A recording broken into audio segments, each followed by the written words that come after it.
आचार्यवान पुरुषो वेदः। इस मनुष्य को भी गुरु वाला, आचार्यवान माने श्रेष्ठ आचार्य के शिष्य के रूप में कहा गया है कि जब कोई ऐसा गुरु मिल जाता है, एक दिशा देने वाला, एक ट्रैक दिखाने वाला, तो फिर ये मनुष्य भी अपने लक्ष्य को प्राप्त कर ही लेता है। तस्य तावदेव चिरम, इस मनुष्य के लिए तब तक ही देरी है मोक्ष में, यावन न विमोक्षे, जब तक कि इसका अज्ञान ना मिट जाए। अज्ञान मतलब आंखों के ऊपर बंधी हुई पट्टी।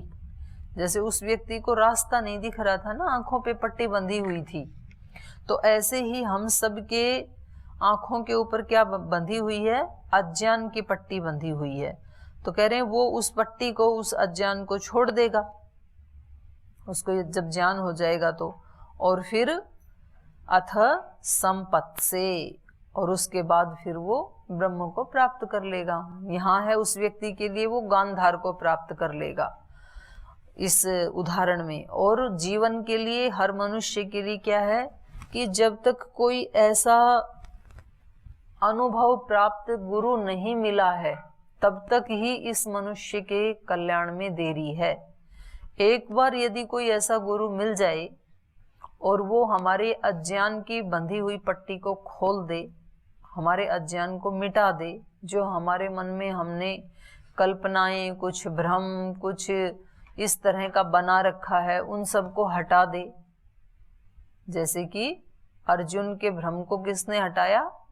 कृष्ण ने हटाया। वो कितने प्रश्न पूछता रहा, तो उसके सारे अज्ञान को हटाते गए, हटाते गए, हटाते गए। तो फिर उसके अंदर रिजुता थी, वो भी बताता गया अपने दोष को कि अभी तो मुझे ऐसे लग रहा है, अभी मोह उत्पन्न हो रहा है, अभी मेरे हाथ पैर कांप रहे हैं, अभी तो मेरे को ये ज्ञान योग, भक्ति योग कुछ भी समझ में नहीं आ रहा है। ऐसे वो पूछते गए और उनको एक ऐसे योगेश्वर गुरु मिल गए जो उनको हर समस्या का समाधान बताते चले गए। तो ऐसे जीवन में चलते चलते फिर वो 16वें अध्याय में क्या कह देता है? नष्टो मोह स्मृतिर्लब्धा, मैं मोक्ष को प्राप्त हो गया, मेरी स्मृति मुझे वापस मिल गई है कि मैं कौन हूँ। स्मृति का मतलब है वहां पर अपनी आत्मा के स्वरूप का ज्ञान हो गया, अब मोह नष्ट हो गया। अभी तक जो मैं दुखी हो रहा था वो किसके कारण दुखी हो रहा था? मूढ़ता के कारण, मोह के कारण, क्योंकि मैं इन शरीरों को शाश्वत मान रहा था और अपने आप को भी शरीर ही मान रहा था। तो इन शरीरों की हानि से मैं अपनी हानि होगी ऐसे मान रहा था। नष्टो मोह स्मृतिर्लब्धा, अब आत्म स्वरूप की स्मृति मुझे प्राप्त हो गई है, क्योंकि आत्मा तो है ही, अभी भी है ही, आत्मा को कोई प्राप्त नहीं किया जाता, पर हम अपने आत्मा के स्वरूप को विस्मृत कर चुके हैं। इस समय हमारी जो स्थिति है वो हम अपने ही स्वरूप को भूल चुके हैं। हमें ये नहीं कभी अनुभव होता है कि मैं शरीर से, मन से, विचारों से, इंद्रियों से अलग हूँ, चेतन आत्मा, और ये शरीर तो मेरा प्रतिदिन मृत्यु की तरफ बढ़ रहा है और ऐसे बढ़ते बढ़ते एक दिन इसको नष्ट हो ही जाना है, और जो कुछ भी मैं भोग और भोग के साधनों का संग्रह कर रहा हूँ ये भी निश्चित रूप से एक दिन छूट ही जाने हैं। ऐसा अगर स्मृति आ जाए अपने स्वरूप की, तो फिर उस व्यक्ति की आसक्ति नहीं रहेगी कहीं भी। नष्टो मोह स्मृतिर्लब्धा त्वत्प्रसादान मयाच्युत स्थितोस्मि, अब मैं कैसा हूँ? अब डामाडोल नहीं हूँ, बुद्धि इधर उधर नहीं भटक रही है। स्थितोस्मि गत संदेह, अब मैं गत संदेह हूँ, कोई संदेह नहीं है अब मेरे मन में। करिष्ये वचनम तव, अब आप जो आदेश देंगे वो मैं करूंगा। तो ऐसा गुरु, योगेश्वर कृष्ण जैसा गुरु जब तक ना मिले तब तक ही देरी है। जब कोई ऐसे श्रोत्रिय, ब्रह्मनिष्ठ और निर्लिप्त अवस्था में रहने वाले, एक आनंद की स्थिति में रहने वाले गुरु जब मिल जाते हैं, तो वो अपने आचरण से ही हमारे आंखों के ऊपर बंधी हुई पट्टी को खोल देते हैं। बस गुरु का इतना ही रोल है, वो पट्टी खोल देता है और दिशा बता देता है कि आपको इधर चलना है। जैसे उस व्यक्ति ने बताया ना पट्टी खोल के कि इधर गांधार है, तो अब वो गांधार कैसे पहुंचेगा? एक गांव से दूसरे गांव में पूछते पूछते पूछते फिर वो पहुंच जाएगा। तो ये जो शास्त्र हैं, उपनिषद है, गीता है, दर्शन है, ये क्या करते हैं, हमें एक दिशा बता देते हैं कि यदि आपको पूर्ण सुख चाहिए, अंतिम सुख चाहिए, बड़ा सुख चाहिए, अविनाशी सुख चाहिए, तो आप इस रास्ते पे चलो। आप पहले यम नियमों का पालन यहाँ से शुरू करो, फिर आसन प्राणायाम प्रत्याहार इसको सिद्ध करो, और फिर धारणा लगा के, ध्यान लगा के सीधा समाधि को प्राप्त करो। और समाधि ही सब समस्याओं का समाधान है। समाधि का एक अर्थ क्या होता है, समाधान। तो वो आंतरिक और बाह्य दोनों प्रकार के दुखों का समाधान है समाधि। तो इतना ही है गुरु का रोल। वो दिशा बताता है, आंखों से अज्ञान को हटाता है कि जो तुम जी रहे हो ये अज्ञान की स्थिति है, तो इससे बाहर निकलो और इस मार्ग को अपनाओ। इस पे आप चलेंगे तो फिर वो व्यक्ति जब अनुष्ठान करने लगता है तो उसको अपने आप ही अंदर से कुछ अनुभूतियां होने लगती हैं, उसको अपने आप ही प्रेरणाएं मिलने लगती हैं अंदर से कि अब तू ऐसा कर, ऐसा मत कर। तो ऐसे वो एक एक कदम आगे अपने अंदर बढ़ाते हुए, एक एक चीज को जीतते हुए, विजय अभियान है ये। जैसे बाहर कोई व्यक्ति विजय अभियान पे निकलते हैं ना, तो वो उस क्षेत्र के ऊपर अपनी विजय प्राप्त करके आगे बढ़ते चले जाते हैं। सिकंदर जैसे आया था ना एक विजय अभियान के ऊपर। तो ऐसे ही ये साधक अपनी एक एक त्रुटि के ऊपर, अपने एक एक दोष के ऊपर विजय प्राप्त करता हुआ गुरु की सहायता से, गुरु की शरणागति में, ईश्वर की सहायता से, ईश्वर गुरु के माध्यम से ही सहायता करते हैं। गुरु क्या है, ईश्वर का ही एक प्रतिनिधि स्थूल रूप है, क्योंकि ईश्वर सूक्ष्म है, उसको जान नहीं सकते हैं। और गुरु स्थूल है, उनको हम सुन सकते हैं, उनसे हम बात कर सकते हैं, उनसे हम अपनी समस्या समाधान ऐसे ले सकते हैं जो हमें शरीर के स्तर पे समझ में आते हैं। तो वो जो गुरुओं का भी गुरु है ईश्वर, उसकी प्रेरणाएं फिर अपने आप डायरेक्ट मिलने लग जाती हैं। इस स्थूल गुरु ने एक बार राह बता दी, एक रास्ता दिखा दिया। अब तो ये साधक पहले अन्नमय कोश के बारे में जान लेगा, फिर प्राणमय जान लेगा, फिर मनोमय कोश को जान लेगा, फिर ये विज्ञानमय कोश में प्रवेश करेगा और लास्ट में आनंद को प्राप्त कर ही लेगा। तो आप सब जिस ट्रैक पे चल रहे हैं वो रास्ता अच्छा है, उस पर यदि निरंतर चलते रहे और ईमानदारी से चलते रहे और श्रद्धा पूर्वक चलते रहे, तो आप एक के बाद दूसरा पड़ाव अपने आप ही विजय करते हुए चले जाएंगे और लास्ट में आपकी विजय होगी निश्चित रूप से। श्री अरविंद का एक वाक्य है, तेजी से आगे कदम बढ़ा क्योंकि मंजिल अभी बहुत दूर है। जहां तुझे पहुंचना है ना, मान लो सूर्यास्त होने वाला और पहुंचना है यहाँ आपको वैदिक गुरुकुलम में, और आप खड़े हैं ऋषिकेश और कोई साधन है नहीं, पैदल पहुंचना है, तो क्या कहेंगे आप, भाई जल्दी जल्दी चलो, लक्ष्य अभी दूर है। तो वहां उन्होंने कहा है तेजी से आगे कदम बढ़ा क्योंकि लक्ष्य अभी बहुत दूर है और तेरी इस यात्रा के अंतिम छोर पर तेरा स्वामी तेरा इंतजार कर रहा है, यानी ईश्वर तुम्हारा इंतजार कर रहा है। वो भी देखता है, जिसको मनुष्य ढूंढ रहा है ना, उस मनुष्य को वो ईश्वर ढूंढ रहा है। मनुष्य ढूंढ रहा है कि मुझे कहीं तो ईश्वर मिले, और ईश्वर ढूंढ रहा है कि मुझे कहीं तो ऐसा साधक मिले जो मुझे चाहता है। मुझे तो चाहते ही नहीं लोग तो दूसरे दूसरे ऐश्वर्य चाहते हैं, सिद्धियां चाहते हैं, प्रसिद्धियां चाहते हैं, मुझे तो चाहते ही नहीं है। तो वो भी ऐसे व्यक्तियों की खोज में है, और जब कोई ऐसा व्यक्ति मिल जाता है तो फिर वो दोनों शक्तियां मिलकर के एक बड़ा काम इस सृष्टि में होता है। तो उनका जो वो बना रखा है ना उन्होंने अपना लोगो, एक ट्रायंगल, ऊपर से एक ट्रायंगल, फिर नीचे से एक ट्रायंगल, और बीच में फिर पानी के ऊपर एक वो कमल खिलता हुआ। तो वो उनका सिंबॉलिक है। उन्होंने एक छोटी सी पुस्तक है ना उनकी माता, उसमें बताया है। द मदर इंग्लिश में है, हिंदी में है माता। तो कहते हैं एक है नीचे से उठती हुई अभीप्सा। जब हमारी अभीप्सा जितनी जितनी ज्यादा तीव्र होगी उतनी उतनी ऊपर से उस शक्ति की कृपा नीचे आती चली जाएगी। कितने प्रतिशत आपकी अभीप्सा है उतने ही प्रतिशत वो कृपा नीचे आएगी। तो इधर से नीचे से उठती हुई अभीप्सा, ये नीचे वाली ट्रायंगल का अर्थ है। ऊपर से उतरती हुई उसकी कृपा, वो ऊपर वाली ट्रायंगल है। और वो दोनों शक्तियां जहां मिलती हैं बीच में, यहां फिर ये व्यक्ति कोई बड़ा कार्य करता है, भागवत कार्य करता है। फिर वो इस सृष्टि में एक अवतार की तरह से काम करता है, ईश्वर का प्रतिनिधि बन करके कार्य करता है। तो गुरु का रोल इतना ही है बस। जबरदस्ती गुरु किसी को सिद्ध नहीं बना सकते हैं, चलना तो खुद ही पड़ेगा। राह दिखा देते हैं, आंख की पट्टी खोल देते हैं, उसके बाद हमें चलना पड़ता है। तो यहाँ श्वेत के तो समझ ही नहीं रहा था, तो कितना समझाएं। जितना भी वो समझाते जा रहे हैं वो कहते हैं कि मुझे इससे आगे और बताओ।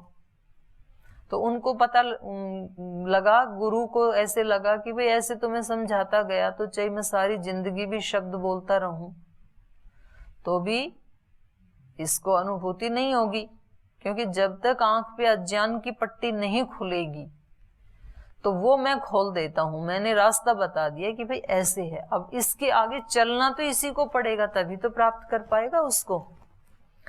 तो कहा कि ऐसे जो पंडित लोग हैं, मेधावी हैं, एक बार उनको राह मिल जाती है ना, एक स्टेप भी रखने को मिल गया तो आगे का रास्ता वो खुद बना लेते हैं अपना। वो होते हैं मेधावी, वो होते हैं पंडित। तो मेधावी मतलब वो नहीं है जो शास्त्र को स्मरण करता है, वो भी मेधावी है, पर वो मेधावी का अंतिम रूप नहीं है, प्रारंभिक रूप है। वास्तव में होता है ना जगत में, भाई बड़ा कुशल आदमी है, देखो छोटे से टाइम में इसने कितने गाड़ी, मकान, घर, धन सब कितना जोड़ लिया, बड़ा कुशल है। तो ये कुशलता जो लोक वाली कुशलता है, इसको अध्यात्म में कुशलता नहीं कहा जाता है। कुशलता यहाँ अध्यात्म में उसको कहा जाता है कि कितना अपने दोषों को जीत लिया। क्योंकि बाहर वाला ऐश्वर्य है वो तो एक अवधि के लिए आप जितना मर्जी बढ़ा लो, लेकिन वो तो छूट ही जाना है, छूटेगा वो। लेकिन जो आंतरिक ऐश्वर्य बढ़ गया आपका पुरुषार्थ बढ़ गया, आपका ज्ञान बढ़ गया, आपकी सहनशीलता बढ़ गई, आपकी क्षमाशीलता बढ़ गई, आपकी सतत ईश्वर में भक्ति बढ़ गई, निश्चिंतता बढ़ गई, अभयता बढ़ गई, अभय रहते हैं आप, खुश रहते हैं, निश्चिंत रहते हैं, तो ये जो संपदा है ये कभी नष्ट नहीं होती है। तो वास्तव में कुशल तो वही है। इसलिए हमारे यहाँ बहुत धनवान लोगों से भी ज्यादा आदर उन महात्माओं को दिया जाता है जिन्होंने वास्तव में उस महानता को प्राप्त किया है। योगी को सबसे ऊंचा माना जाता है ना, सन्यासी को, योगी को इसीलिए माना जाता है क्योंकि वो जो संपदा है वो अनश्वर है, वो नष्ट नहीं होती है। एक बार मिल गई तो ये वाली नष्ट हो सकती है। बिजनेस में तो बहुत अप डाउन आते रहते हैं, कभी ये व्यक्ति करोड़पति हो जाता है तो फिर अगले ही महीने में लॉस हो जाए तो फिर बिल्कुल नीचे आ जाता है। कभी करोड़पति होके 5-10 मंजिल का मकान बना लेता है, अगले दिन भूकंप आए तो वो करोड़पति रोडपति है, फिर रोड पे बैठा है, सब नष्ट हो जाता है 1 मिनट में। लेकिन ये जो अंदर की जो टैलेंट है, जिस टैलेंट से उसने इतना ये सब खड़ा किया था, वो नष्ट नहीं होती है। तो उसके बल पे वो ऐसे दोबारा भी बना लेगा। तो यही बात अध्यात्म में है कि एक बार यदि इस व्यक्ति को राह मिल गई और इसने चलना शुरू कर दिया तो फिर ये एक के बाद एक पड़ाव को जीतते हुए उस परब्रह्म को पा ही लेगा, इसमें कोई दो राय की बात नहीं है। तस्य तावदेव चिरम यावत न विमोक्षे, जब तक इसके अज्ञान को नहीं हटा दिया जाता है तब तक की ही देरी है। जब इसका अज्ञान हट जाएगा, अथ मतलब अज्ञान के हटने पर, अथ संपत्स्य इति, तो इस अज्ञान के हटने पर तो इस विषय में ये सत्य को पा ही लेगा।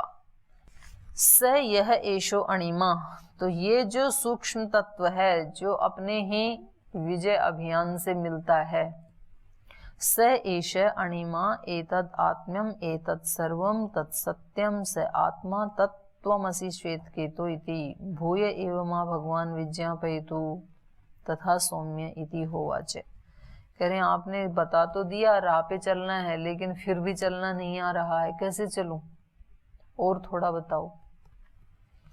तो कह रहे हैं कि पुरुषः सौम्य उपतापिनम जापयः पर्योपासते जानासि माम इति तस्य यावन्न वांग मनसि संपद्यते मनः प्राणे प्राणः तेजसी तेजः परस्याम देवतायां तावत जानाति।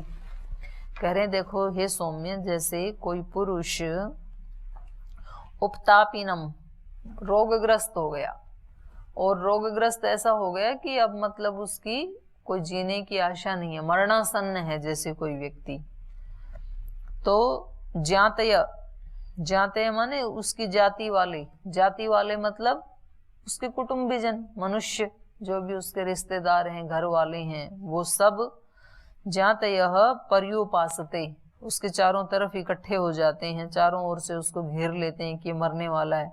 और फिर एक एक व्यक्ति पूछता है जानामि माम, मुझे जानते हो, पूछते हैं ना ऐसे मरणासन्न व्यक्ति से, मुझे पहचानते हो, तो वो ऐसे पूछते हैं जानासि माम तस्य यावन न वांग मनसि संपद्यते, तो वो तब तक पहचानता है तावत जानाति जब तक वाणी मन में लीन ना हो जाए। सबसे पहले क्या होता है, बोलना बंद हो जाता है, देख रहा है पहचान रहा है, तो वाणी जब तक बोलती है तब तो वो कहेगा कि हाँ मैं आपको पहचानता हूँ, आप फला व्यक्ति हैं, नाम लेता है। उसके बाद वाणी फिर मन में लीन हो जाती है, तो फिर अब ये व्यक्ति नहीं बोल पाएगा और कभी इसकी आंखें भी बंद हो जाएंगी। तो ये तब तक ही पहचानता है जब तक कि वाणी मन में प्रतिष्ठित ना हो जाए, वांग मनसी न संपद्यते, और मनः प्राणे, और मन जो है वो प्राण में प्रतिष्ठित ना हो जाए जब तक, और प्राण है तेजसी, प्राण तेज में विलीन हो जाता है, तेजः परस्याम देवतायाम, और जो ये इसका आत्मा का तेज है ये उस परस्य देवतायाम परमात्मा में जब तक लीन ना हो जाए। तो ऐसे ये यात्रा चलती है, उस सद्ब्रह्म में पहुंच करके फिर ये सबको जानता है। फिर तावत जानाति, जब ये ऐसा ज्ञानी हो गया, एक एक इसको लीन करता चला गया, तो फिर उसके बाद परब्रह्म में लीन हो जाता है।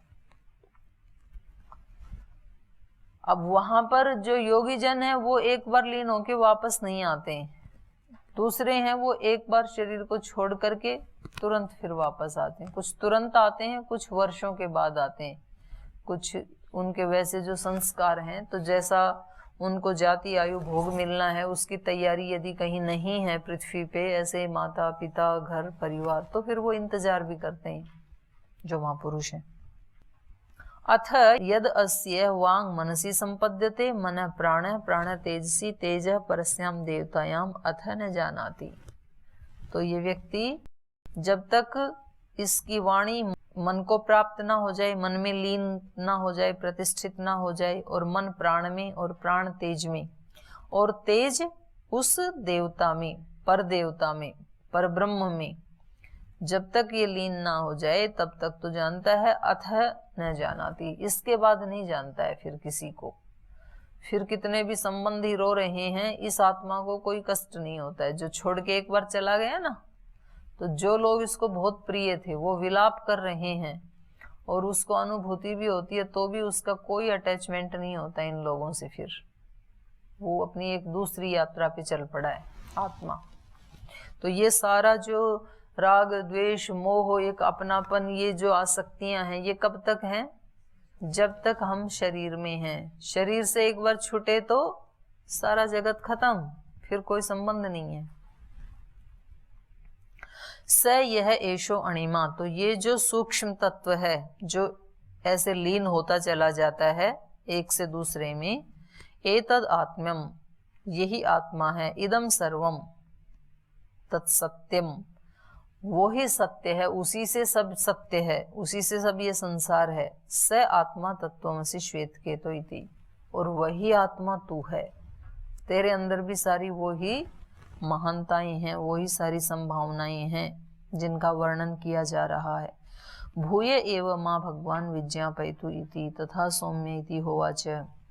आगे कहा, पुरुषम सौम्य उत हस्त गृहीतम आनयन्ति अपाहर्षित स्तेयम अकार्षित परशु अस्मै तप्तेति, स यदि तस्य कर्ता भवति ततः एव अनृतम आत्मानं कुरुते, सो अनृताभिसंधो अनृतेन आत्मानं अंतर्धाय परशुं तप्तं प्रतिगृह्णाति, स दह्यते अथ हन्यते।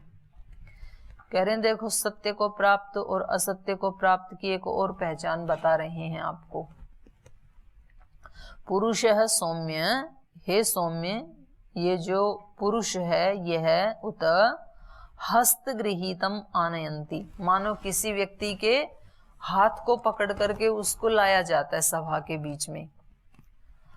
हस्तम गृहीतम आनयंती, कुछ लोग उसको हाथ से पकड़ करके, हाथ उसका ग्रहण करके, आनयंती, उनको लाया जाता है सभा के बीच में। और क्या कहा जाता है, आहारशीत स्तेयम आकर्षित, वो कहते हैं कि इस व्यक्ति ने आहारशीत हरण किया है, किसी से कुछ लूटा है, और स्तेयम आकर्षित चोरी की है, इस व्यक्ति ने कुछ लूट लिया है, किसी का कुछ चोरी की है, तो अपराधी के रूप में उसको पकड़ के उपस्थित किया जाता है बड़े बॉस के सामने। परशु अस्मै तप्ता इति, कहते हैं इसको परशु को गर्म करके और इसको तपा दो। भाई इसने चोरी की या नहीं की, अभी तो उसका रिमांड लेते हैं पुलिस वाले बंद करके, तो पहले ऐसी प्रथा थी। और ये तो मतलब बहुत अभी लगभग 50 साल पहले भी, 40-45 साल पहले भी देखी हमने, गांव में ऐसे प्रयोग करते हैं। किसी व्यक्ति के ऊपर जब आरोप होता है ना, भाई इस व्यक्ति ने ये गलत काम किया, ये झूठ बोलता है, तो उसको कहेंगे कि चलो लोटा लेके मंदिर में चढ़ जाओ यदि आपने ऐसे नहीं किया तो उन लोगों में ये होता है, वो अगर उसने किया है तो नहीं चढ़ेगा फिर, और यदि उसमें भी कोई करे तो बोले इसके हाथ पे अंगारा रखो, अगर इसने झूठ बोला है तो ये जल जाएगा और सच्चा है तो नहीं जलेगा। ऐसी परीक्षा की जाती थी, सच में की जाती थी। उसको ये बता रहे हैं, उस समय भी ऐसी प्रथा रही होगी कि इस व्यक्ति को सभा में लाया जाता है और फिर इसके बारे में कहा जाता है कि इस व्यक्ति ने अपहरण किया है, कहीं से कुछ उठाया है, किसी को लूटा है, या स्तेयम आकर्षित, इस व्यक्ति ने चोरी की है, इसलिए इसको परशु से तपाओ, गरम गरम चिमटा लगाओ, इसको परशु कुल्हाड़ा गरम करके इसको लगाओ, तब बताएगा।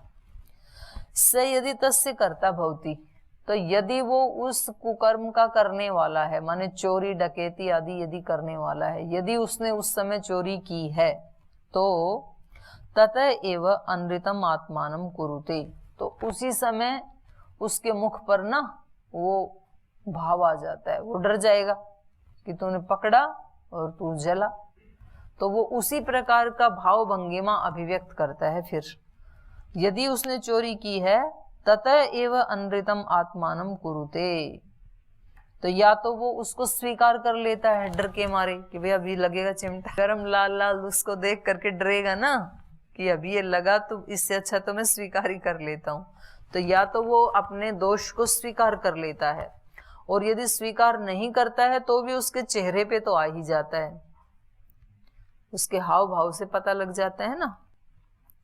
सो अनृताभिसंध, तो वो व्यक्ति जिसने असत्य के साथ, अनृत के साथ संधि कर ली है, माने अनृत का जिसने सहारा ले लिया है, असत्य को जिसने अपना ढाल बनाया है कि मैं झूठ बोल दूंगा, इनको क्या पता लगेगा, तो सो अनृताभिसंध अनृतेन आत्मानं अंतर्धाय, उस अनृत के द्वारा अपने आप को ढककर, माने उस असत्य को अपना सहारा बनाकर, उस असत्य को अपने ढाल बना करके, यदि वो कहता है कि जहां मर्जी लगाओ परशु, मैंने तो ऐसे किया ही नहीं, तो कह रहे हैं फिर परशुम तप्तम प्रतिगृह्णाति, तो फिर वो उस परशु के ताप को ग्रहण करता है, उसको लगा दिया जाता है फिर, और दह्यते, वो जल जाता है, अथ हन्यते, और मारा जाता है। फिर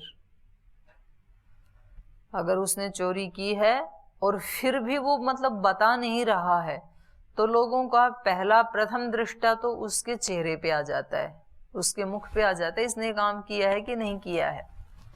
और उसके आने के बाद भी लोग कहते हैं भाई तेरी आंखों से पता लग रहा है तूने चोरी की है नहीं की है, पता लग रहा है, तू सच सच बता दे।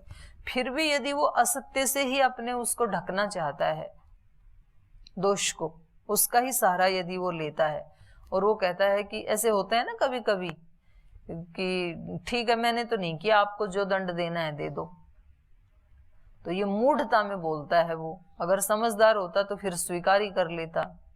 तो जब वो ऐसे कहता है कि आपको जो दंड देना है दे दो, तो फिर वो परशु उसको लगा दिया जाता है गरम गरम, फिर वो जल जाता है और मर जाता है। असत्य तो मरता ही है।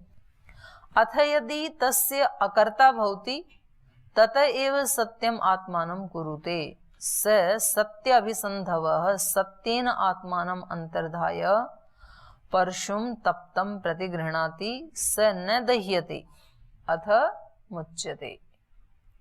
तो कह रहे हैं अगर उस व्यक्ति ने चोरी नहीं की, अथ यदि तस्य अकर्ता भवति, यदि वो उस कर्म का अकर्ता है, उसने वो कर्म किया ही नहीं, चोरी कर्म डकैती कर्म किया ही नहीं, तत एव सत्यम आत्मानं कुरुते, तो तभी उसके चेहरे के ऊपर वो सत्यता आ जाती है, एक स्वाभिमान होगा, एक निर्भयता होगी, वो डरेगा नहीं ना, सांच को आंच नहीं, वो कहता है मैं सच्चा हूं। वो जो सत्य है वो सत्य उसके स्वरूप में झलकने लगता है, माने उस सत्य स्वरूप को वो अपना लेता है। सह सत्य अभिसंधवः, तो सत्य से ढका हुआ, सत्य का सहारा लेने वाला जो है वो सत्येन आत्मानं अंतर्धाय, सत्य से ही अपने आप को ढककर, सत्य को अपना सहारा बनाकर, सत्य को ही अपना कवच बनाकर, सत्येन आत्मानं अंतर्धाय तप्तम परशुम प्रतिगृह्णाति, तपते हुए परशु को स्वीकार कर लेता है, और स न दह्यते, लेकिन फिर भी जलता नहीं है, अथ मुच्यते, और फिर उसको छोड़ देते हैं, भाई इसने चोरी नहीं की, प्रामाणिक हो गया ना। सीता माता की अग्नि परीक्षा ली और अग्नि ने उसको जलाया ही नहीं, अग्नि ने प्रमाण दे दिया कि ये बिल्कुल विशुद्ध है सीता, तो फिर उसको छोड़ दिया, उसके ऊपर कोई आरोप नहीं है। तो ये जो सत्यवादी है, यदि इसने चोरी नहीं की है तो फिर वो व्यक्ति डरता नहीं है, और कभी उसको फिर फांसी की सजा भी सुना दी जाती है, जैसे कि हमारे शहीदों को सुनाई गई, तो वो उसको भी बहुत प्रसन्नता से स्वीकार कर लेते हैं। वो कोई ग्लानि का भाव या रोते रोते फांसी के फंदे पे चढ़ते हैं, ऐसे नहीं होता है। वो उनका सत्य है, वो उस सत्य को ओढ़ करके, उसका सहारा लेकर के, जैसे प्रहलाद भक्त की भी वही कहानी है, उसके अग्नि में बिठा दिया था ना, लेकिन उसके सत्य से उसकी बुआ तो जल गई, वो नहीं जला, तो सत्य बच जाता है। तो शहीदों को बेशक फांसी पे लटका दिया, शरीर तो लटक गया, लेकिन जो उनका मिशन था सत्य, वो तो मिला, वो तो पूरा हुआ ना, तो वास्तव में फिर वो मरे नहीं, अमर हो गई वो। तो कहना यही चाह रहे हैं कि जो सत्य का सहारा लेता है वो छूट जाता है सब दुखों से, असत्य का सहारा लेता है तो वो मारा जाता है फिर। तो कल और इसको आगे पढ़ेंगे, इस प्रसंग को, यही पाठ को विराम देते हैं।